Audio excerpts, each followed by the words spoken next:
Good morning, ladies and gentlemen, or good evening, or good night, whatever time of day it is if you're watching this on demand. My name is Graham Day, and this man right here, we call him Baby. Oi! I'll read. I'm going to jump to the split screen cam. I have a little bit of colour washing out on my screen. I don't know if it's because I'm wearing my black hat. There we go. It's all good. Are you eating? Mm-hmm. What are you eating? Samantha's literally just brought up Philadelphia and bagels. Show it to the camera. Share it with the room. Share it with the class. It may be on a Polly Pocket plate. That's amazing. Oh, higher. Hey, there we go. We can see it now. There you go. Good morning. Enjoy your breakfast, everyone that's watching live, because it's just after 10:30. We usually go live at 10 a.m. ish each and every single weekday on twitch.tv/ice cream uploads. For those of you that have been here before, you will already know, but if you're new, then welcome in. Sit down. My name is Graham, and this man absolutely destroying some fidelia on bagels on a Polly Pocket plate is Bib. And we are part of the ice cream team. We are Ice Cream, and this is The Scoop, your daily dose of news from the games industry and beyond. We bring you our thoughts and impressions on all the biggest and best and breaking stories, and we want your thoughts and impressions on our thoughts and impressions.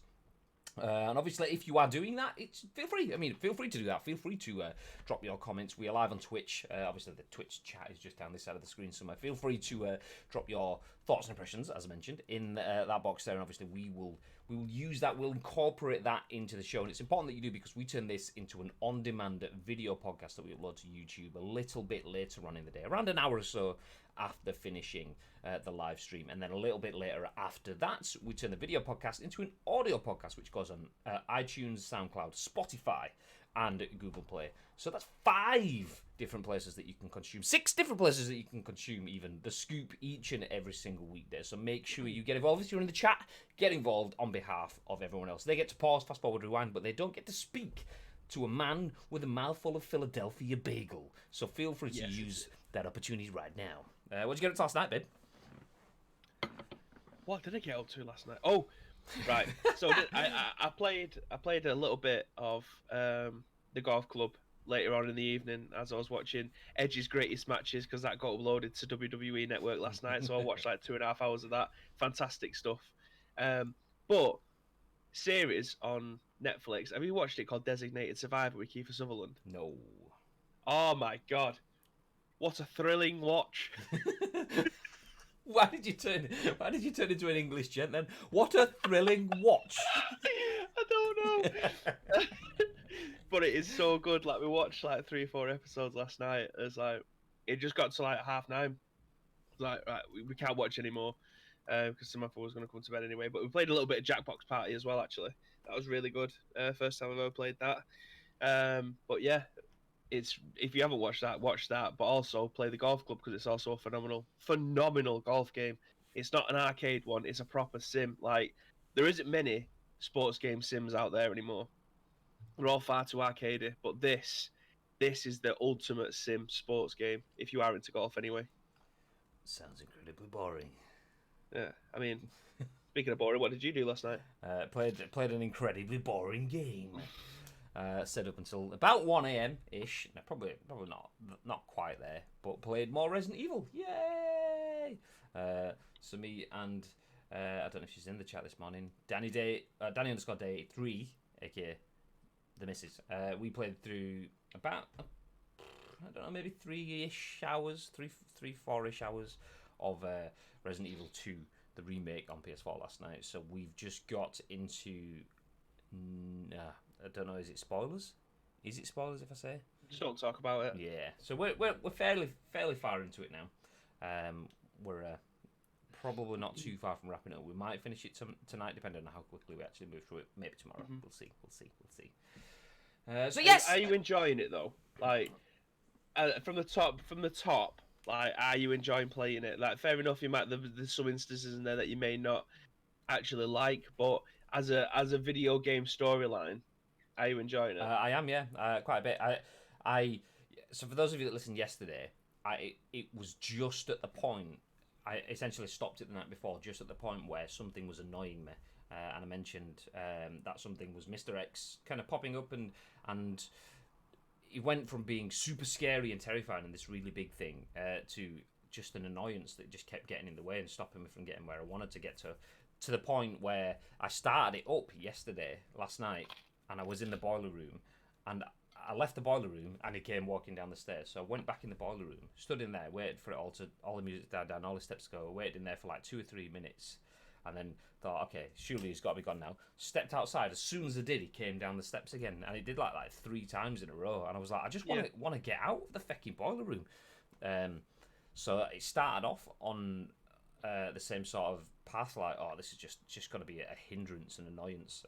But then I eventually thought, fuck it, I can't bother now. So I lured him down the steps and sprinted around and went off into the building and then did my stuff. After that, he's back to being this scary thing again. There's a couple of times where he scared the shit out of me, like, ah! Just like legging it to try and get away from him. But overall, there's a few things. It's a good narrative kind of playthrough, in the same sort of enjoyment that I get from playing like Uncharted games, that cinematic, emotional, experiential playthrough. I quite like that. So yeah, it's working with me. But the difference is from something like what I'd usually play, like a PUBG and things like that, is that Danielle sits next to me and she can get involved in the games as well. So she's like, "Did you see that there?" I was like, "No, I didn't." So I'll pick it up and she's like, I'm going, "Oh, we could do this," and she's like, "Oh yeah, I didn't think of that." So it's nice. It's a nice little bit like a teamwork stuff going on. So I like the fact that I have a bit of that in it. So yeah, I probably will play through Claire's story after I finish Leon's as well. Yeah, well, the thing is, it is ultimately they both going towards the same thing. There's 2 channels that they go down. The difference is you play everything from Claire's perspective now as well. So the stuff that happens to Claire that you don't see with Leon, it's not as obvious as the original one was, because the original Resident Evil 2 from 97 or 98, her playthrough was completely different. Like, there was very, very, very little crossover between Leon and Claire's campaign in the original one. This one has a lot more of the same elements. It's just that things are in different locations, and there is stuff that happens that you won't see with Leon. It's just not as prominent as it was in the original one, which is a little bit of a shame from my perspective. However, it's still enough of a change for me to be able to warrant playing it again. Yeah, I think I will run through it. Good morning, Spike. Hello, he says. Actually, hello. There we go. I got working like 20 minutes, but I missed your lazy sat in your house as asses. I think you'll find I occasionally stand in my house. So there. The studio looks a lot like Bibby's house. Do you know, I've mentioned that pretty much every day, I think. I says, yeah, so either I am in Graham's home or over there in the... we basically decorated the Ice Cream Upload studio to look like Bibby's house. A bit more homey. But, you know, it's just to help people in this, like, social distancing stuff. We don't want people to feel like we're in studios that they can't reach and they're out of... Yeah, so we've made it look more homely. That's the idea. And it's absolutely nothing to do with the fact that we just haven't updated the slide whatsoever. Yeah. Do you know Mike? Yes, I'm sat right here. Also tell that cat... I thought it said cap. Tell that cat to stop judging... No, Buster judges everyone. He knows what you did last night. Do you know Mike? As Spike said, I thought it was going to be Mike Roch or Mike Hunt. Those are my guesses. Come on then, Mr. Sanchez. What is it going to be? Morning, Spike. Morning, Spike. Morning, Chucky. Even there we go. 2 mornings to Spike. Everyone said morning, Spike. Morning, Chucky. How you doing? Also, I will drop this in again in the chat afterwards. But if you are looking to play Resident Evil anytime soon, and you know that you're not going to get a physical one, if you can cancel a pre-order, there you go. Use that. You'll get it for £41. Boom. And if you just want to buy stuff off PSN, even if it's not Resident Evil, if you want to buy 50 quid's worth of things on PSN, there you go. 50 quid for 41 quid. And that's not an ad or a spawn. We absolutely 100% should be tapping up shop2.net for that. But, you know, it's all right. Shop2, it's a bit of isolation stuff going on at the moment. We've got you back. It's fine. I'll be having a day off tomorrow, so I'll be sat wearing some sexy purple merch. Oh, do you mean sexy purple merch like this? It's just absolutely freezing in this house. Do you mean like this? Just there, hanging up at the door, right place? Yeah, looks a lot like that. He says, "Oh, beautiful." Where is it? Yeah. Hey. If you want to get your own ice cream plus jersey, you can do that. Exclamation mark merch in the chat. Got a better. What's a big zone bien monkey? Is that what it says? Is that what it says on the back? What does it actually say on the back? Does it say big zombie monkey or does it say less? I can't remember what it said on the back of yours now. I remember it was 18. Big zombie monkey. Yeah. Not too bad. Company got put on furlough scheme this morning, so now I can sit and play PS4 all day. Enjoy. Guaranteed wage, bit of PS4 time. It's time at home. Jobs are good then. Easy dubs. Things you love to see. Anyway, let's jump into our first bit of news today. Things you love to see, Graham's just mentioned. Things you don't love to see is Unintentional Star Wars Jedi Academy crossplay lets PC players wreak havoc on console. Not even the younglings survive. This is written by Matt Wales for Eurogamer. And Phantom's in the chat says, it's the boys! Morning, Phantom. Aye. How's things, Phantom? How's the stream? You're not on stream now, are you? Yeah. Hi, guys! Morning, Ian2K as well. Everyone, Trickley, good morning. Oh, congratulations on being the hero that everybody deserves today, Ian. I've literally just put the link that you posted on the Tintranets into the chat to get Resident Evil for £41. See, Bibby, until you showed up, Ian was taking all the credit for that. He's told me off air, he's told me on air. He's like, I've found this thing. So yeah, I'm glad you're here to set the record straight. Lies and deceit. Good mate, just saw that graphics for a COD tourney. Got to get you dudes involved. You're goddamn right. I mean, we're happy to let everyone else look better in that tournament because that's the kind of. We'll happily take last place. I did actually see that the Warzone graphics a little bit earlier on. Whilst I was chowing down on my Nesquik cereal. Yes, OG. Big fan. So yeah, I'll check it out.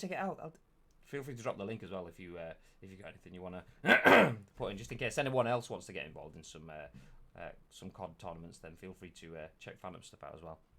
Anyway, I've got the article on the screen, so I'll jump into that. Obviously, I'll go back through the title again. Unintentional Star Wars Jedi Academy crossplay lets PC players wreak havoc on console. Players dipping their toes into Star Wars Jedi Academy for the first time over the weekend following Thursday's PS4 and Switch release have come up against an unexpected obstacle in their quest for Jedi supremacy. Long-time PC players are intentionally invading console games to wreak nefarious havoc thanks to a seemingly unintentional crossplay feature. Star Wars Jedi Academy initially launched for PC all the way back in 2003, giving players on the platform a massive 17 years head start in which to own their lightsaber skills. Throw in the mouse and keyboard advantage of PC, and players of the freshly launched console ports, as spotted by PC Gamer, weren't exactly thrilled when they ventured into Jedi Academy's multiplayer mode this weekend, only to be utterly obliterated by invaders from the dark side. I was excited to play this game online, so I picked it up immediately, wrote a clearly disappointed May payment on Reset Era. I joined a game where one player was absolutely mopping the floor with us, and he had .Twitch TV in his username. Sure enough, I looked him up, and he was playing on PC in a Switch server, absolutely decimating everyone. As noted by Max Payment, and corroborated by others across the internet this weekend, all PC players need in order to access a console multiplayer game is a match's IP address, easily accessible from the PS4 or Switch version, which is then entered into their server browser. Given the rather inelegant steps even involved in the process, not to mention the fact that crossplay is very much a one-way street at the moment, it seems highly likely that publisher Aspyr never intended for veterans of almost 2 decades and console players still wet behind the ears to clash lightsabers in a lopsided battle. And unfortunately, it appears many PC players worming their way into console matches are doing so with particularly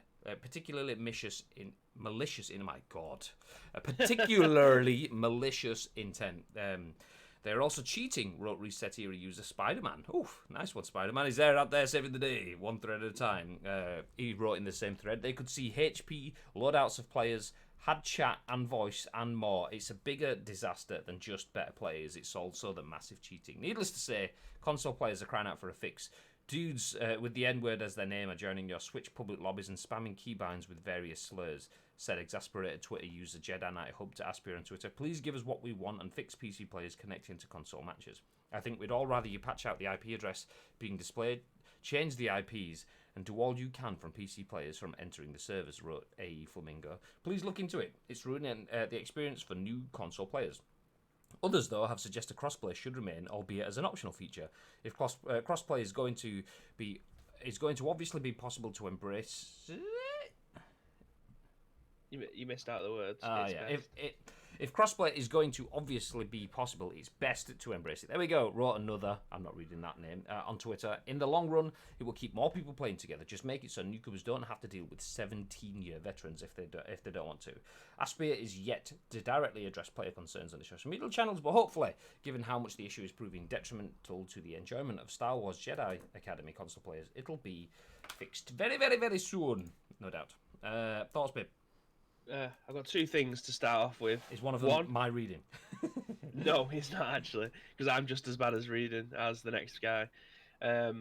So, first things first, the reason that I imagine this has been crossplay in the first place is to either embrace the fact that people are able to play this across multiple consoles, and also this game may not have sold very well on the Switch, or they didn't think it would, so opening it up to more players will inevitably give them a better chance of being able to find a match with an opponent. That being said, how the hell can PC players be able to do as much damage to the players on console as they have without this being flagged while it was testing it out? Because surely this would have been tested. Well, I say surely, maybe not. But most crossplay games nowadays are usually vetted to see if there's an advantage given. I mean, the advantage straight away for a first-person shooter game, for instance, if you're playing with mouse and keyboard against people playing with a controller, is a massive difference unless you are a god with a controller. Unless you put the hours in to become a decent controller player, then the mouse and keyboard will probably win 9 times out of 10.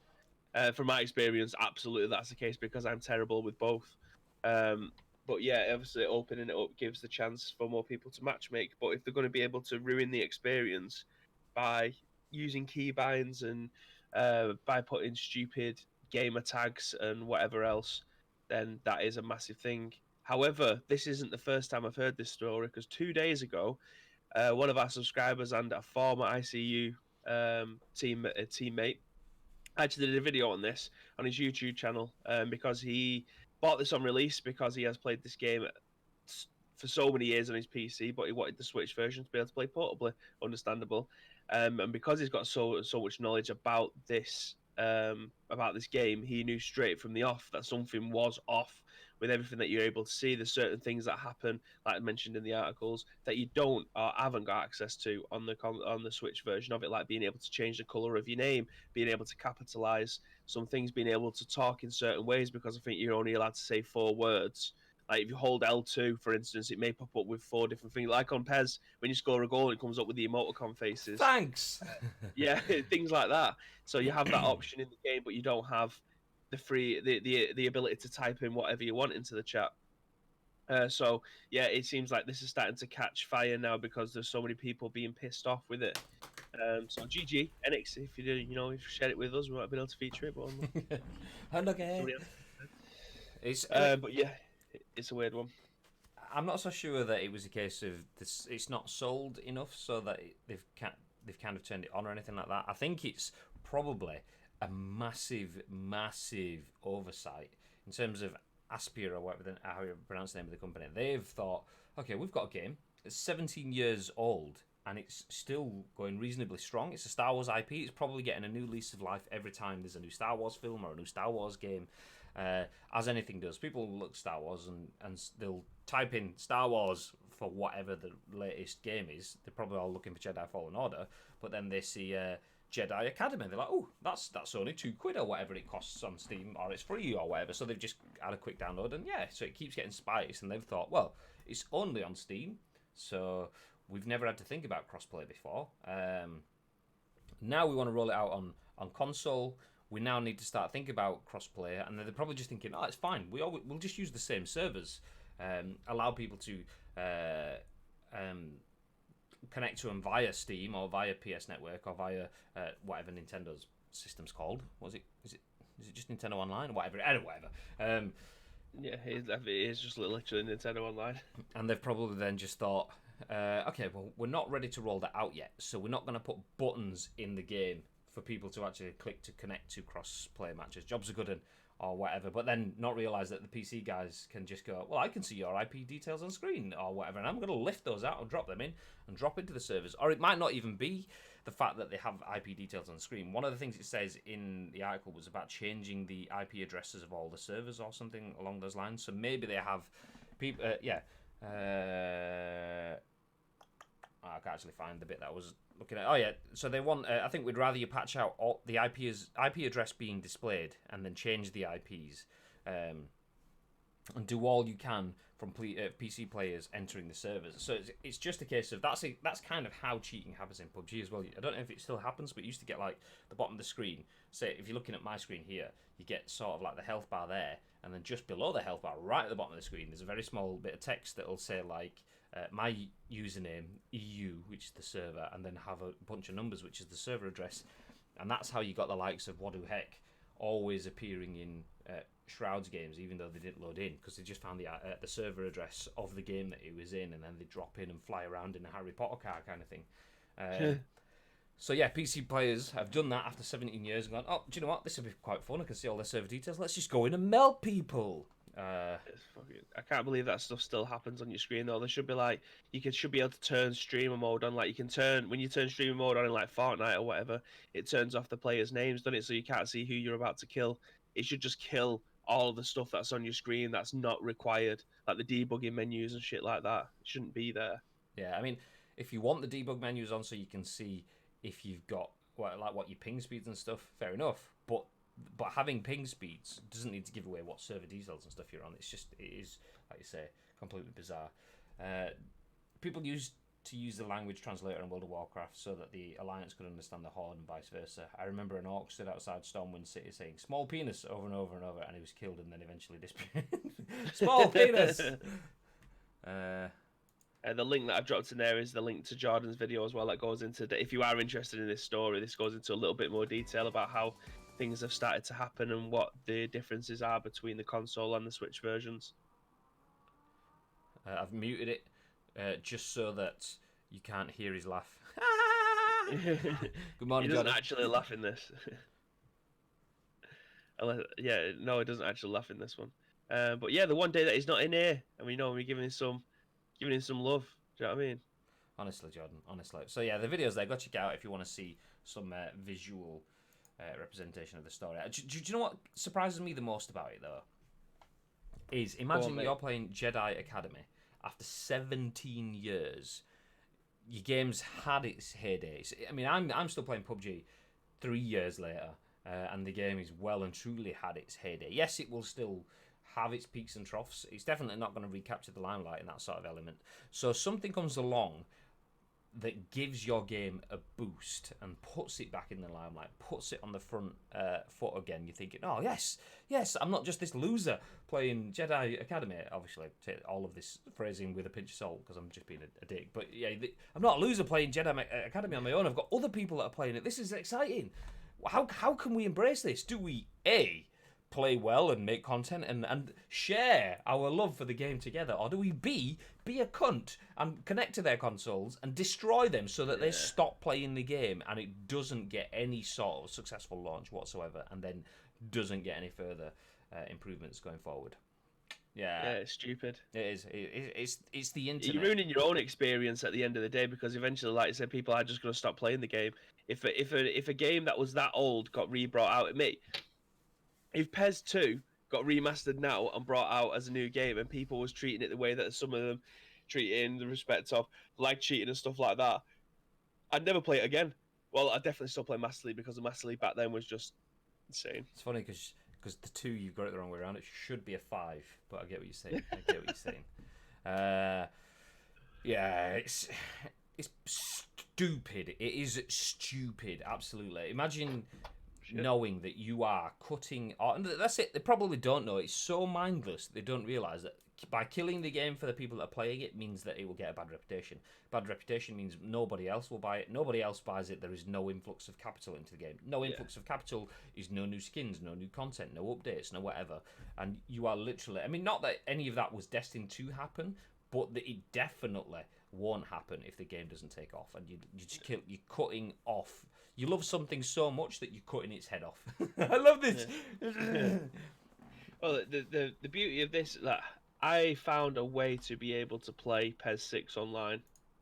And obviously I've streamed it on here. I've streamed it with with some of the PES community as well, and we've had a right good laugh on it.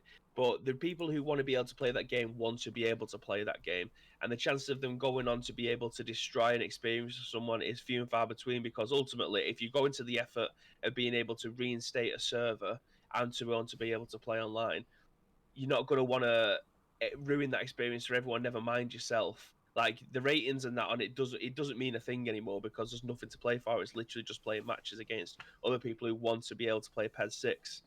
Uh, the old PES games will never be able to get remastered, unfortunately, because it's due to licenses. Unless they bring out a game that's extremely vanilla with no players from that era, and it's literally just called we're just having, I don't know, Trevor McDonald running around in centre midfield or something like that, just a completely made up name, never played football in his life, then that's the only way they're going to be able to bring them games back again. So having a game from 17 years ago come back, making make enough copies be sold that it wants to be brought out on the Switch, bring it back to life so people can play online again.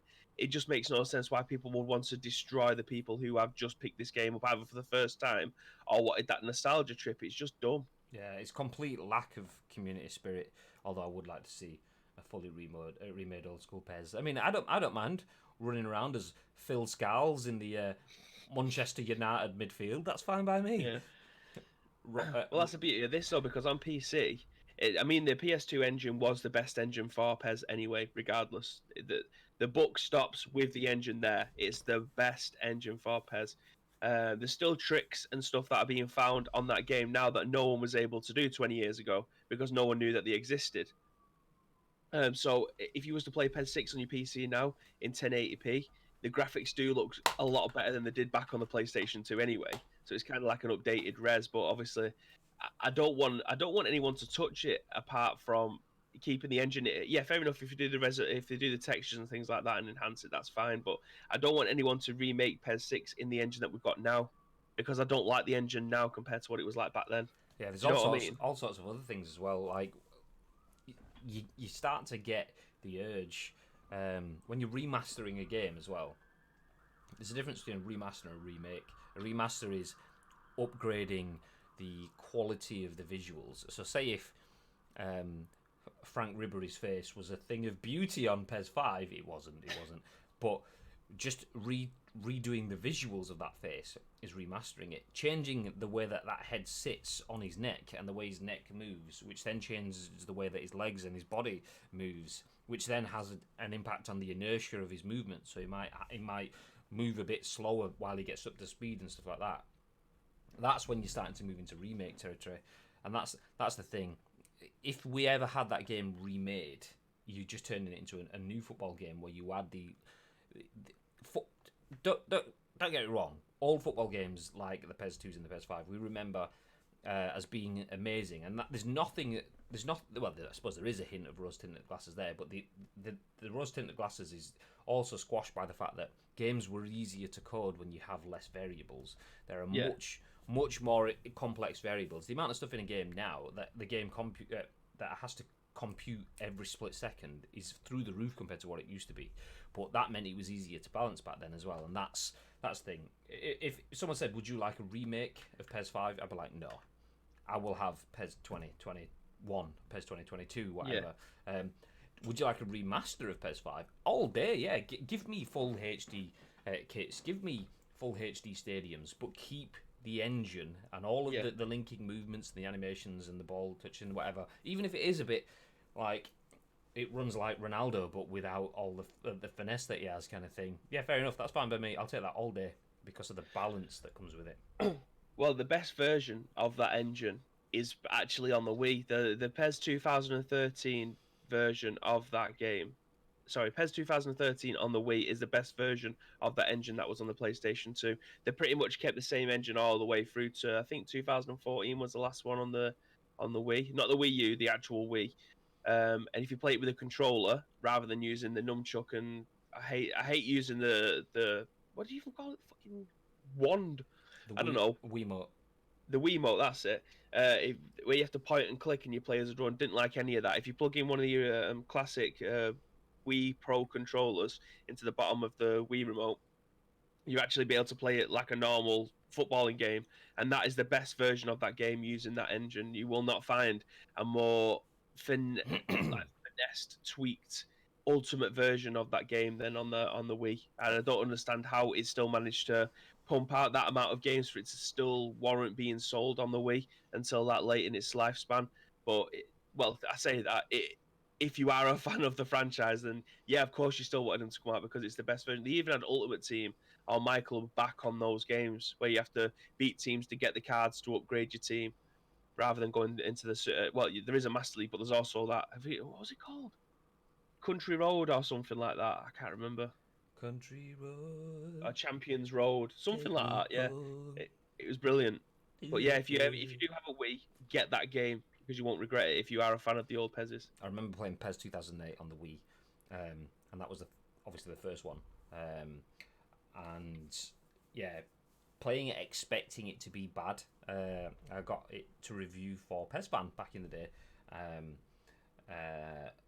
and yeah, absolutely loved it. Even with the Wiimote, to be fair, it was kind of, I loved that it was a different love experience. It's like you love a quiz game or a SingStar game. It wasn't a football game. It was a different experience, which was fun. Gimmick. Yeah. But once you got past the gimmick, it aged very, very quickly. But then when you pick up the controller element, it was good. Champions Road says Iceman. Good morning. Good morning. My Iceman. Speaking of remasters and stuff, let's move ahead. Get rid of the discussion now and bring up the next article. Nintendo is remastering numerous Super Mario games for the Switch this year, written by Emily Gera for VG247. So if we get numerous Mario games remastered, maybe we could one day get a... No, we don't want remasters. We do want remasters. We don't want remakes. There we go. Anyway, Nintendo plans to re-release a number of titles in its Super Mario catalogue to Switch systems this year. According to a report from VGC, multiple sources have confirmed the game company's plans to remaster titles from the 35-year-old franchise. Eurogamer has additionally confirmed these remasters will include 1997's Super Mario 64, 2002's Super Mario Sunshine, and 2007's Super Mario Galaxy. A new installment of Paper Mario and a deluxe version of 2013's Super Mario 3D World are also allegedly in the works. The Super Mario 35th anniversary reveal was initially set to take place during E3 2020 prior to the event's cancellation due to the ongoing COVID-19 pandemic. The company has said it will continue to be flexible and redirect efforts to other ways to keep people abreast of its activities, adding it will not likely attend industry events for the foreseeable future. So, awesome news. What might not be awesome news for Iceman, though, he says, definitely going to pick up Jedi Academy. Just watch out because you will probably get lasered by PC players. Fucking it up for everyone right now. That was the first story of the day. PC players are essentially grabbing IP addresses of Switch lobbies and then dropping in and absolutely PCing everyone to death. So yeah, could be good. Definitely. I'm not saying don't pick it up, by the way. I would love to play Jedi Academy. I think I may even look at it. But no, I'm not going to think about it until the crossplay stuff's sorted. But anyway, Nintendo remastering Super Mario games. Could you see yourself buying, Bib? Yes, I actually have Super Mario Sunshine and Super Mario Galaxy. I've got a Super Mario Galaxy in my collection right here for my Wii. Brilliant games. There isn't enough Mario games on the Nintendo Switch, unfortunately. I mean, I think there's 4 or 5. Which isn't a lot considering the console's been out for 3 years. I thought there'd be way more than that. But that's how Nintendo make money, by putting Mario games out. And to say that we're going to be getting a Mario 64 remake, that's one of the best Mario games ever. Even though it's slightly dated now. I mean, I've still got my version for the 3DS. I've definitely got it for the DS. I don't know whether or not I picked it up again for the 3DS. But that game is still a fantastic game to play. So yeah, being able to play Galaxy and Sunshine again, brilliant. It's the license to print money at this point. Which I was just double checking the comment. Then as far as I was aware, Super Mario Galaxy was like or is seen as like the pinnacle of Mario games. And I was just checking because our resident Nintendo / Mario nerd, aka Jeroen, who might be listening. Good morning if you are, Luke. Also, get well too, by the way, Luke. He said that he's stoked as the Mario news, and in quote marks, seems to be legit. That there's like 5 E's in there. Mario Galaxy is his favourite 3D Mario game, so he's very, very excited to see it. And there we go, Bib's got it on screen. That's the one. That's the baby right there. Although Luke says it seems to be legit. Arms of Atlas says, fake news! Good morning, Arms. How you doing? Finally ordered AC last night. What do we mean? Animal Crossing, not Assassin's Creed. I was going to say, what do we mean by that? Every time I see AC, I think, why is people just getting a massive hard on over Assassin's Creed nowadays? Like, has that franchise not died and then realised that Animal Crossing's a thing? My missus has Animal Crossing, although she hasn't played too much of it because we've been playing Resident Evil 2, so nice one. Animal Crossing's dead. Nice one. Cheers. But yeah, more of the better Mario games we're going to be able to get. I think it's going to be quite difficult actually to be able to bring Galaxy over because it was motion driven. Oh, they've got motion controls in the fucking Wii remote in the Joy-Cons. What am I talking about? You're a silly sausage. What a silly sausage. But yeah, more of the better Mario games, shall we say? So Anne says Sunshine was so much fun. What was Sunshine? I didn't play it. I don't remember anything about it. I'm aware of it. I've heard the name, but I've never even looked at it. That was a one on the GameCube. Can't remember what it was.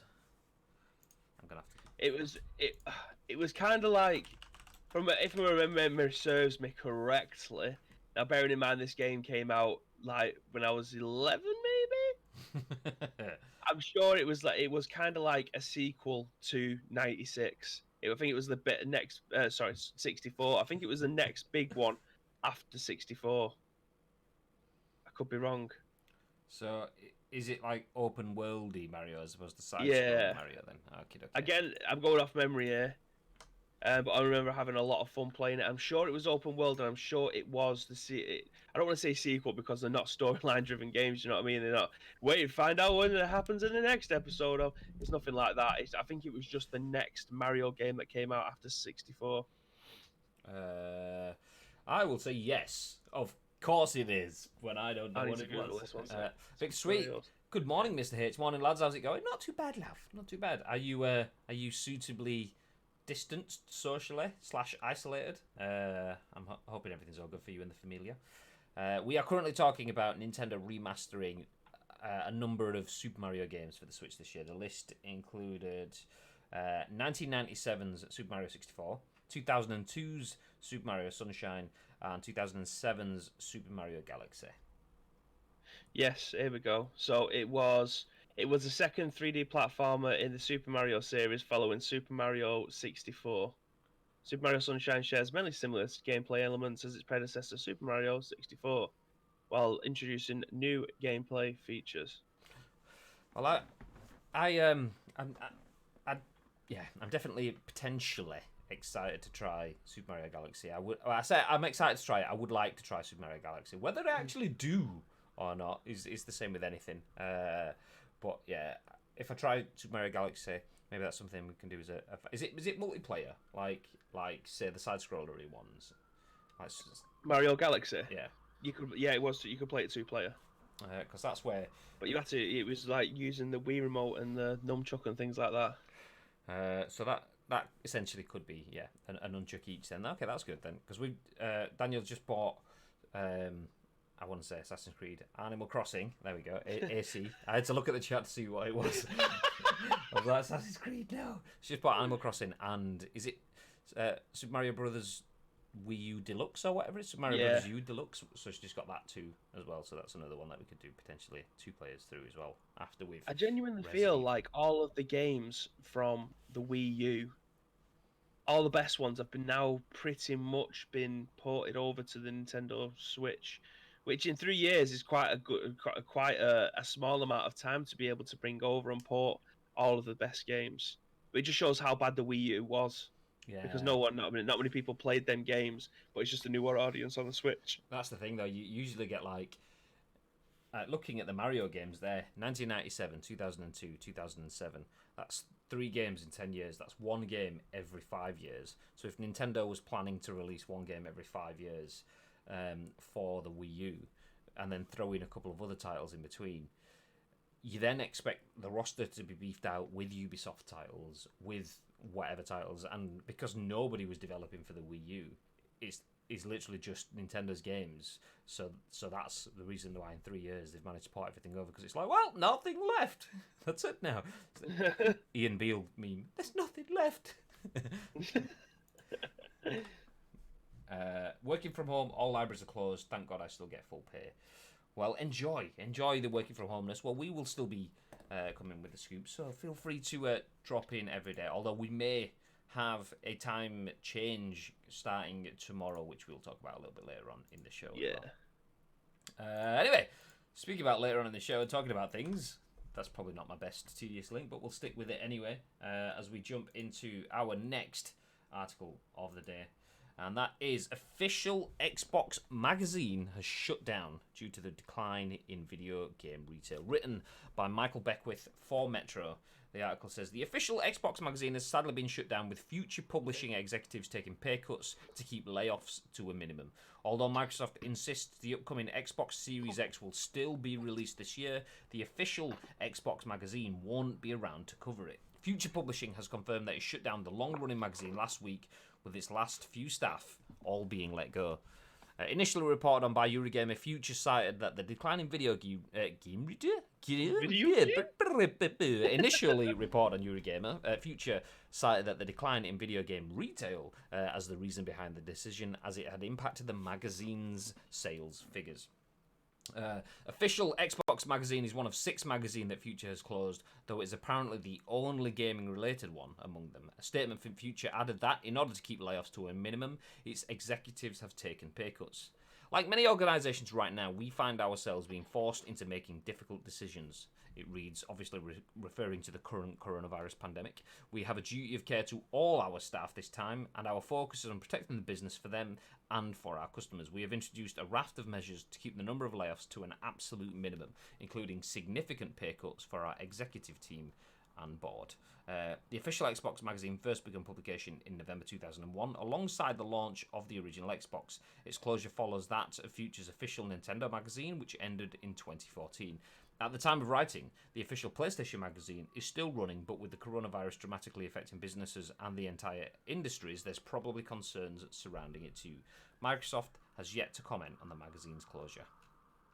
I mean, if that, and this isn't fanboying, by the way, if that doesn't accurately describe the last generation of consoles, then nothing will. So let's. I'm going to say last generation. I'm not including the Switch in that. I suppose we could include the Wii U in that. Nintendo magazine died in 2004. The Xbox magazine has just ended, and the PlayStation magazine is still running. That has to be a direct correlation to the number of consoles sold and the number of people looking to buy written material to go along with those games. Well, playing devil's advocate with this, then, who is still buying these? Why haven't they moved to digital a long time ago? Yeah, I completely agree. It's because they could have saved themselves a load of money way back when. I mean, I think they have, in essence. One second. Let me just update discussing now. Xbox One magazine. Oh no, delete hub rip. Xbox One magazine. Yeah, there's the fact that magazines are still going. And the fact that the PlayStation magazine is still going now, there's definitely a need for them. Some people like just like with games.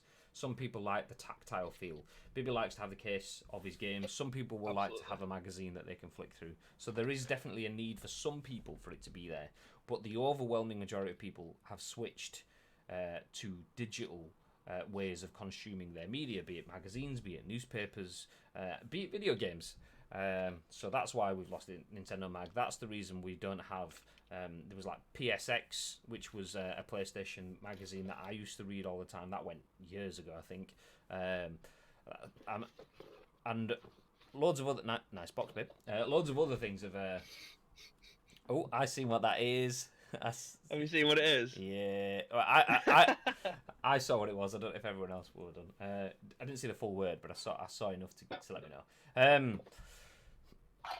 I'll jump in the chat first. Tito says, "Good morning, Tito." By the way, it says, "I'm an Xbox, so Microsoft Tito. made a huge misstep with the Xbox One X, trying to be a media hub for the living room. It never recovered and repositioned as a games console first. With the Series X, they're buying up studios and hopefully they're putting games first.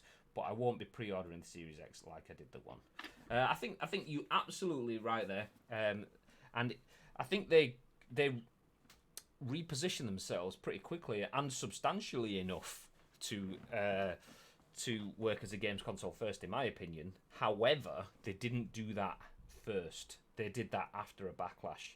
We keep talking, every time we talk about it, we mention and I'll do it again, the TV conference, where someone clicked through the conference and you got it was a stupid amount of times they used the words, "You can use your console to watch TV. You can connect to TV, Ariel." It's like, nobody wants to do that. They want to play their games on it. Just leave it at that. Stop trying to make it into a TV device. They've got that. But it was the fact that they did that with the DRM and the really crap management too early. They were forward thinking, they were too far forward, and their direction wasn't on point. So yeah, I think it's a good enough games console and media device as it is now, what we need for the generation now. They absolutely shot themselves in the foot with that. But they've learned from it, and magazines and stuff are trying to learn from things too, which is why we're starting to get that move towards digital. But is there a place? I've said there's definitely a need for physical magazines because some people want them. But is there a place for that to be a financially viable business? Because where does the official PlayStation magazine go online? Is that something that they put out once a month and you download? Because well, you got the option. You can have a subscribe, and if I was to go into Asda and go to the magazine section, they will still have the PlayStation magazine there, and you can still buy it. Same with PC Gamer, they still have theirs, but you can also buy a subscription from either their website, or if you go onto Amazon, you can buy a year subscription on there, or you can buy them singular and they'll just deliver it to your door each month. Yeah, but a bit I was meaning is so obviously you can, and I think there was at one point, I don't know if it was still a thing, there was a subscription where if you paid for the magazine physically, you got the digital one as well, because they released the digital magazine. But I'm saying, where do they go with that? They've got the digital magazine that they send out once a month, but you get that at the end of the month. Let's say Resident Evil comes out on Friday, and then the magazine comes out at the end of the month. That's 3 weeks away. The world of video games and online content has moved on. Games have been born on Twitch and died on Twitch twice over in 3 weeks. So, yeah, you know what I would have done if I was them? If I was moving into a media area, I would be doing exactly what we're doing now, which is creating a video game podcast. Fair enough, ours is every single day. They could have done theirs once a fortnight. You could have got different writers in for PlayStation magazine every fortnight. Just have three of them sat around a table, go through what they've written in their biggest stories that they've been covering, and just talk about them over a podcast so people could digest them on the go rather than reading them out of a magazine. Because as much as they have been a staple of our lives I'm not just saying magazines and video game ones, I mean like newspapers and things like that, anything physical. When it comes to reading the news, we've digested it for so long via reading the paper, but now that isn't the case. People listen to their news as they're on the go via their podcast services or watching checking out it. the tweets with breaking news on Yeah. Twitter and things like that, because breaking news from Twitter, you don't even have to wait for the journalist to write the article, which then gets put on the BBC and edited and put out. And even though that could be a streamlined process, the journalist can go, "I'm at Downing Street, Boris Johnson just farted," and you're like, "Oh my god!" Yeah. It's like, you know that before the fucking BBC have edited it and stuff. You get your news direct from the source now. That's it. So I think they probably can or could have adapted the way that they give their Hoff. They could have give out the way that they produce the news in a different medium, just to try and stay a bit more relevant. It's a shame that the likes of Nintendo magazines died. The Xbox magazine is dying very soon. The PlayStation 1 will follow suit soon. I can guarantee that within the next 3 years, that will also go. PC Gamer, I'm not sure, because the PC Gamer magazine was always aimed at the older generation. There was always aiming at 30 and plus anyway. So I think people who still buy that will still be buying it in the next 5 or 6 years. But the demographic of people buying these magazines will eventually just die out. But yeah, if they was able to adapt and give their news in a different medium, then maybe they could still be knocking about. But with things like Inside Xbox and PlayStation Access, they're doing things differently because they're catering to a different market who know that watching videos and listening to podcasts is the way that their audience digests the stuff. I wonder if that's part of it. So I wonder if they can adapt. They're not footloose enough to adapt. So Future Publishing is the brand that makes the official Xbox magazine. For that to be the official Xbox magazine, they have to essentially pay for the license from Microsoft to use the name official Xbox magazine. So then if Future have gone, do you know what? This magazine is slowly starting to decline. Let's go back 3 or 4 years. They're saying, do you know what? Magazines are dropping off exponentially now. We should move to do a digital thing. And then maybe Microsoft said, all right, well, if you do that, you're not the official Xbox podcast because we have which is the official one, Xbox One? Is it Xbox On or is it Inside Xbox? I can't remember. Well, I don't even know if Inside Xbox is the thing. I know, is it outside or inside Xbox? Because I remember Inside Xbox used to be a series on YouTube many years ago. I think outside Xbox is a thing, but I think that's, what was he called? Mr. Longhead, whatever he called. The guy that used to present for Xbox left, and then I think he set up outside Xbox. I can't quite remember. It's been a long time since then. Andy Farron, that was the guy who used to do Inside Xbox, but I can't remember the bloke who he used to co-host it with. But yeah, it's outside Xbox now. Yeah, well, but like whichever one is the official one, if I wouldn't be surprised if at some point Future Publishing said, look, we'd like to take the official Xbox magazine and turn it into a digital magazine where we do a podcast live, and we could host it on the Xbox, on Microsoft channels or whatever. And then Microsoft have gone, yeah, we've got that already locked down. So you've paid for the Xbox magazine brand as a magazine and as a digital magazine, but anything beyond that, then you've not got our brand. So maybe that's why Future haven't done it. And to be fair, most of the people that will contribute to the official Xbox magazine, I imagine that's it. Mr. Pointyhead, Dan Mayer, that's the one. That's the guy. Mr. Longhead. I'm thinking of Stampy Longhead, the kids content creator. But yeah, the official Xbox magazine. I mean, most of the people that will be writing for that will be journalists anyway. I'd assume. I don't know this for definite. This is just a general sweeping statement that probably write for different sources anyway. So you might get freelancers writing for it that already contribute to Eurogamer and things online that have a bit more topical news as opposed to features and reviews, magazine articles, and probably do contribute to video segments as well, be that on a Eurogamer or an IGN or whatever. So I imagine most of the people that are working on it are probably stepping out. It's probably Future as a publishing business are hamstrung with the brand that they're subleasing, and maybe the same with PlayStation. PlayStation already have a separate company providing them PS Access. So Reach, obviously, I think it's Reach, provide PS Access. So that's who Rob and Holly and all the rest of the team. Yeah. So not so much Holly now, obviously, but yeah, they were all for Reach, and they provided they provide PS Access for Sony, and yeah, so they're like, well, we don't want to pay you to. We don't want you to use our brand. We've got someone else using our brand doing the content for us and kind of things like that. So, yeah, there's probably a bit of that. They're kind of stuck between a rock and a hard place. We know that the industry is declining, but we can't take the brand elsewhere, so we have to just stick with it or get rid of people anyway. It's probably, thinking about it, could be something along the lines of that. I don't know. Maybe I'm completely wrong. Maybe I'm wrong. Maybe that's not how the white labeling and the branding of the content works. Maybe if they offered an incentive to buy the Mag 2, maybe a download code inside or something like that. A foreskin for Fortnite? Oh, COD. Oof. I'd take that. We do love foreskins here and ice cream uploads. Yes. I'd noticed that before, and I completely stayed away from it. I'm not having this again. Craig, I had to ask Bib as well who the Gatekeeper TV was. I had no idea. I was like, who is the I mean, 11 months resubscription yesterday, so they've clearly been around. I don't know who the Gatekeeper is. Craig, Bibby mentioned Craig, and I was like, I don't know who that is, but it's the Pitbull, ladies and gentlemen. It's the chief colorer innerer at Ice Cream Uploads. So yeah, it's fine. It's fine. We know he is. It's fine. Settle down, people. So yes, R.I.P. Xbox One magazine. But from something old into something very, very new as we jump into our last news article of the day. And Riot's shooter, Valorant, goes into beta on April the 7th. And it's the first chance to play the intriguing game, written by Andrew Webster, for The Verge. The article says, if I can find my mouse, there it is.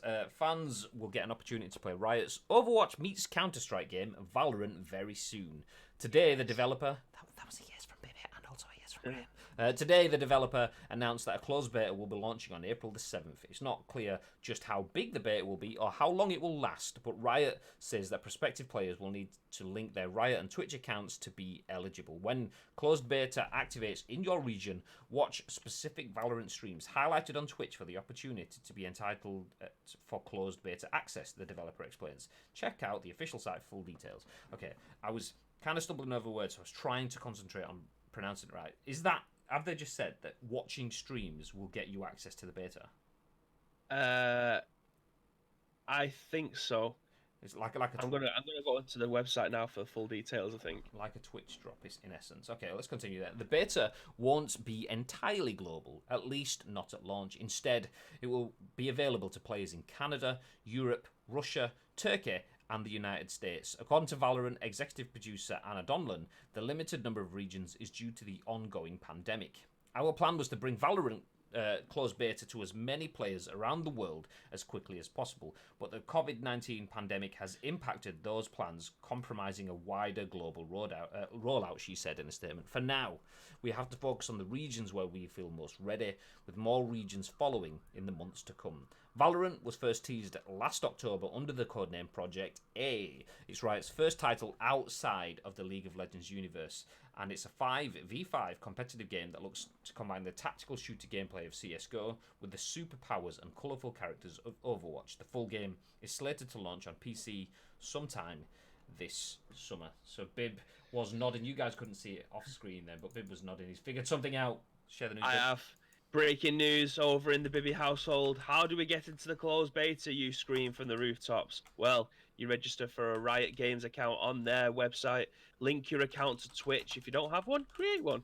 And then watch certain Valorant streamers on Twitch for a chance to get access. So I'm guessing they've put a nice little extension on there for you to be able to drop certain keys to certain people at certain times.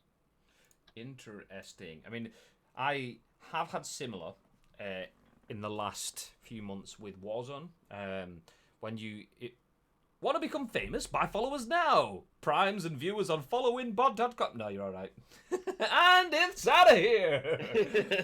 I didn't even get to finish it before Bibby had banhammered that motherfucker. But yeah, sorry, Naga Prince One. We don't need. I'm not sorry. Fuck off. Yeah, we only want the good followers. So yes. I was watching the likes of Dr. Disrespect, and I've linked my Warzone, my Call of Duty account, my Activision account, whichever one it is, to my Twitch account. So I got drops, and I got like an emblem and a skin for a gun or something for watching Dr. Disrespect. I imagine it will work in the same sort of way as that. Yeah. Valorant partners will be given drops access, and the drops, rather than being parts of a game, will essentially be the full game, i.e. the beta. So rather than watching the doc to get access to a skin to play in the beta, I will be watching the doc to get access to the beta in that sort of way. Which is, as far as I'm aware, that's a new thing. I don't think that's been done before. Yeah, I was about to say I haven't seen that before, but also, did you know... Now, this is news to me because I've just gone to the website and had a look at the FAQs. Did you know this game's going to be free to play? As far as I'm aware, I think I knew that. That's what I had in mind anyway. I thought it was going to be free to play, but I thought it was going to be like a £15 game. If like just because it's a Riot game, I thought, oh, because it looks so good, I thought they're never going to be able to give this away for free because it hasn't got. It's not like COD where they can just give away a free to play version of their battle royale because they've got so much IP behind them. Yeah, But this is the thing is though is Riot has League of Legends, so they aren't short of money. yeah. And they've probably seen, okay, Counter-Strike is free to play now, isn't it? I believe. Yeah. And then you've got Warzone is rolling out free to play now. Fortnite is free to play. If they want to, Overwatch isn't. Yeah. But if they want to get into that sort of arena, that is becoming the precedent. Obviously, Overwatch still doesn't believe in that precedent. As far as I'm aware, Overwatch 2 is going to be, or is a charge game. Is it out yet? Is it not out yet? I can't remember. Overwatch 2 isn't, no. But that's going to be a full-fledged standalone pay-for game. Mm-hmm. However, I'm super excited about it being free to play. Don't get me wrong, because I've been waiting for this game since we seen it last year when we covered it on the Scoop, for instance. Super excited about this game coming out. So the fact that it's going to be free is even better. Yeah, as far as I'm aware, from my understanding, what I understood from it, we just had Apex Legends when we first started talking about it last year.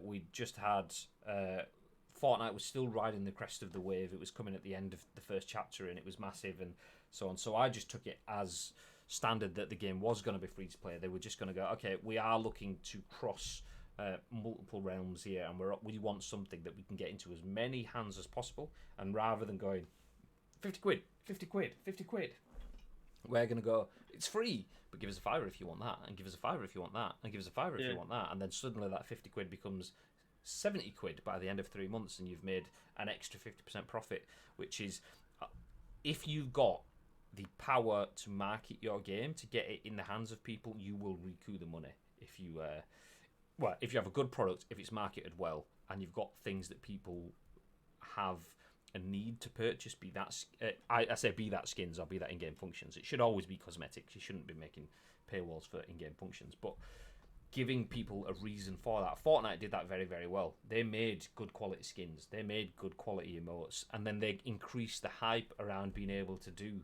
a certain emote when you win, or making the emotes have function within the game, so showing off at the end of a game or when you killed someone and things like that. That's the reason why people want to spend the money on it. And if they build that level of desire with their in-game purchases, then yeah, with a company like Riot, I don't think they need to put the cost on it. So it doesn't surprise me too much that it's gonna be free to play. I wasn't nailed on, but I kind of expected it to be. Yeah. I mean, one thing I'm expecting though is to be shit. I'm probably going to put some serious hours into this because it just looks like a combination of all the games I actually like playing. So I mean, I'm again still going to be fucking terrible at it. Don't get it twisted. I'm going to be so bad. It looks like a combination of all the games I like playing. That does not look like a combination of Viva Pinata and what was Golf Club and what was the quiz one you've been playing? And actually, any game that has ever existed that's not PUBG, Bibby likes playing. You just wish that I'd like PUBG. No, I'm disappointed that you're not supporting me, Bib. Unfortunately, it is what it is, and PUBG is not as good as Fortnite. It's just not good enough at it. That's all it is. Fortnite. Well, that plays a massive part in it. Again, like Warzone, it is a looting simulator for me. I am the bag bitch. Is this on about Valorant? And it looks incredible. And I can't wait. Says Rise. Good morning. Morning, Rise. Almost. Rise and shine. Good afternoon. This is about Valorant. Yes, it is. It is launching on beta 7th of April. The gist of it seems... okay, let's go back through that first paragraph. Fans will get an opportunity to play Riot's Overwatch meets Counter-Strike game Valorant very soon. Today, the developer announced that a closed beta will be launching on April 7th. That makes sense. It's not clear just how big the beta will be or how long it will last, but Riot says that prospective players will need to link their Riot and Twitch accounts to be eligible, And when closed beta activates in your region, watch specific Valorant streams highlighted on Twitch for the opportunity to be entitled for closed beta access. So that's the bit that we're not sure about. Is that going to be a Twitch partner stream? Not a Twitch, a Valorant partner stream. So is it going to be like the Doc? Is it going to be like Tim the Tatman? Is it going to be like Ice Cream Uploads, all of your biggest and most famous channels on Twitch? Are they going to get access to Valorant and then you watch their stream which has drops enabled so that you can get the game from them? Or is it going to be twitch.tv/Twitch? Or is it going to be twitch.tv/Twitch Prime? Or is it going to be twitch.tv/Valorant or whatever? Is it only going to be the branded channels that drop the code? So that'd be interesting to see how it works. Either way, if they give that to content creators and you can get the code from watching the content creators, then that will increase the amount of watch time. I mean, drops for the new game. Let's say it was obviously PUBG was the game, and then Fortnite was the game, and then Apex was the game, and then Tarkov, and now Warzone, and this would be the game of that period. Content creators will get absolute shitloads of minutes watched if people are watching them for drops in the hope that they get the drop, giving them access to the game. Morning, lads, and honestly, I think it will become one of the biggest games in the world in its class after a very short while. I fully agree. If you've got a company like Riot, which makes games like League of Legends, emulating Overwatch and Counter-Strike, so let's just throw those three bits. League of Legends meets Overwatch meets Counter-Strike. Obviously, it's not League of Legends gameplay, but all of those three things, three huge games from three different sources, squashed into one. So it has to be. They have to do something incredibly bad for that to not work. And you can see it. You can see the desire is there already. I saw. There was a site called Call of Duty Intel or something like that, which I don't know if they make Val or Intel. I don't know if they make like Fortnite Intel. It's been suspended now. Never mind. But yeah, it got suspended. Boo. Oh well, yeah. The point I was about to make was there was a site called Call of Duty Intel, and I think there's a Fortnite Intel, and then there was a Valorant Intel, which some shit's gone on. I don't know why it's been suspended, but that within like a day had about 12,000 followers or something like that on Twitter, which shows you that people want those news sites. There's already a desire for it. So if one unofficial news site can get 12,000 followers in a day for a game that's not even in beta, then yeah, when it actually launches, it's gonna smash. It's gonna absolutely pop. It's gonna rinse the whole of Twitch when it eventually arrives. So whatever your favorite streamer is, if they play something that's even remotely close to the realm of FPS, then that is what you're going to be watching when Valorant launches, whoever it is, whatever network there are, be it Mixer, be it Twitch, be it YouTube, whatever, you're going to be watching a lot of Valorant, I expect. It's the mix between Borderlands and Counter-Strike and would be difficult to flop with the hype around it alone. So even if it does, the hype will give it the lifespan either way. Exactly. It's still Sunday? I don't know what to do anymore. Really want to run down my street at a fine speed of 3 miles per hour and be happy. Just run around the garden. Good morning, Precision. I'm assuming the isolation is starting to get to you now. It's all right. We'll just jump in some Warzone. We'll all take it in turns to buy Bibby back in. Job's good. This is fun. That is inevitable. I can't say no. That was kind of me the other day. So yeah. But anyway, seeing as Precision's here now, we can all go home. We've only been waiting for him anyway. We've literally just been waiting for OP3 to drop into this room so we can disappear. Now he's here. Let's wrap things up. I've become an expert rock thrower in the Gulag. Do you know what annoys me about the Gulag? Actually, we'll talk a little bit of Warzone while we're still here, but let's have a little bit of chat before we disappear. Annoys me about the Gulag. I was playing the other day with my mate Nathan, and whenever you get squad wiped, it doesn't matter if I died first or last. I don't know why. I thought it was like whatever order you died was the order you took place in the Gulag. But I always seem to be spectating my mates, so I'd be there like, he's coming down the left. Oh, he's going down the right. A bang! Yeah, well done, Nathan. And then random teammate that we're playing with. Oh, other side, bang! Yeah, way! And then it's me there on my own, like, with my fucking revolver 6-shooter thing going, fuck, got no one to help me. So yeah, although I did smash a few, including a jump in, I want to say no scope 360, but it was more like a no scope 90 with a shotgun. But yeah, some guy trying to take the flag in the middle, jumping 90-degree turn, bang, headshot, get the fuck out of here. Same, I'm always spotting for mates that I get no help. Absolutely. Tito says, what is outside? What is this outside? I have no idea. I can see a make-believe world through this television that's built into the wall of my house. The graphics are good, but I don't ever get to go and play it. I don't know. I'm scared of opening my window though, because like I've been I've had that when I'm streaming, I close the curtains and I close the blinds because the glare from behind me is you can't see a thing. But after the scoop, you usually open the window. Open the curtains, open the blinds, open the windows just to let a bit of clean air in. But it's absolutely freezing out there.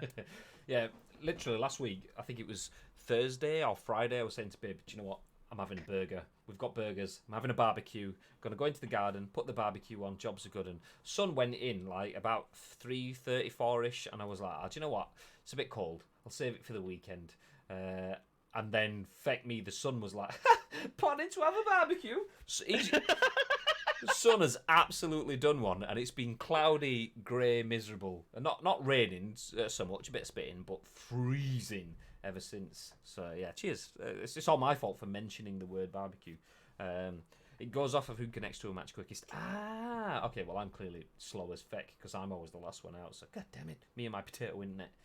Tito says I'm underground. I can't even look out of a window. Confirmed, ladies and gentlemen. Tito is a mole. Tito is an actual mole.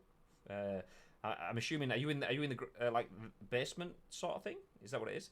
That would do my nutting, to be fair. So once you go into a gulag, if you die at the same time as someone else, you'll go straight into a game. Yeah, I mean that tends out if you go in the gulag early on. Obviously, everyone on drops if they get killed at drops. Quite often you go into the gulag at the start. That's why you get straight in, straight out. But yeah, we tend to usually avoid the first kills and then have to go sit in the gulag and wait for a minute while everyone's doing their rotations for the first circle. Yeah, I have windows, just not at street level. How does that work? just see loads of mud. Just don't open the window. I'm only joking. I know. But yes, there we go. That's enough of the gulag chat. We will probably try stream some though. I reckon we should. We should get some Warzone going. On Excuse me, what? We should try stream soon. We should get some Warzone. Oh, okay. Going. What did you think I said? Not saying anything. What did you think I said? No, it doesn't matter, does it? I don't know what the fuck. Yes. Anyway, yeah, we should probably try stream some soon. P3. Yes. There's a plan. There we go.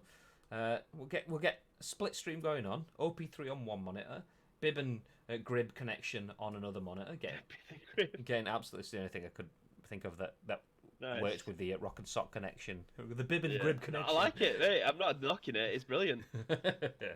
Yeah, there you go. A dual stream, and people you can double the disappointment. Wow. Yeah. Like that Grib and pre-sib. Feeling that. My brain's now thinking of how can you merge the three together. Do you know what? We'll save that for the next episode. As we're going to wrap things up today, ladies and have yourselves a lovely day. Obviously, we will be back tomorrow, and it's still to be finally confirmed. But take it with you don't even need much of a pinch of salt. We believe our streams are going to...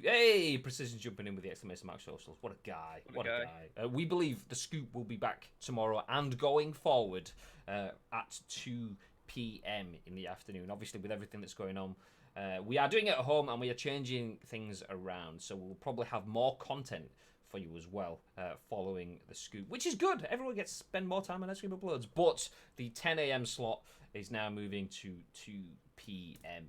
Also, we believe we will confirm that on social, so make sure you check it out. Obviously, the social links that Precision's posted already, keep your eyes on those and you will get confirmation on our post. We'll put it there. But 2 p.m. is the aim, or at least we believe it is. So yes, check it out. Anything you want to add before we disappear though, Bib? Yes, in light of us starting at 2 p.m. tomorrow, it gives you a little bit longer to be able to find news articles to give your thoughts and opinions on. if you want to add them, if you want to, share them with us, then do feel free to add our tag. We've got being Yo in on Twitter, Graham_Day on Twitter, and most importantly, at Ice Cream Uploads on Twitter. We'll take your thoughts and impressions, add them to our thoughts and impressions, which are potentially going to be shown at 2 p.m. tomorrow. Hey, nice tying it in. See that relevancy, ladies and gentlemen. Pow, pow. I know. I don't know how to do it. Riot says, in a bit, lads, quickly, check the last message. I'm also a huge perpetrator of that IW need. What was IW? To make putting the gas mask on. I haven't played enough of it to know what that means. I'm also a huge perpetrator of that Infinite War need to make putting the gas mask on a manual input. The amount of times I've died because mid gunfight my gun puts on the gas mask when I fight. Yeah. I haven't had that directly, but I almost had that the other day. Putting the gas mask on, I'd literally just started shooting someone, and I was gonna jump out and shoot, but obviously gun's gone away. Guy's pulling his mask down over the face. I think that should be a toggleable thing. Have it as automatic or toggle on and off. I think if it interrupts your gunfight, then it's basically quick, stop surviving to die, and it's like what? So yeah, I completely agree. I agree. Anyway, actually, one thing we can do since we're still here and we haven't quite gone yet is have a quick check at the channel, see who's streaming. I've already done it. Bib's already on with it. Nice. Okay, well, in that case, we're going to disappear. We are going to do a raid as well. So if you want to stick around and jump into a friend of Ice Cream Uploads, please feel free to do that. And if you do, also say hello from Ice Cream Uploads. It's nice to share the love. Have yourselves a very, very lovely day, ladies and gentlemen. And if you have the emote, drop it in the chat because we want you guys to stay frosty.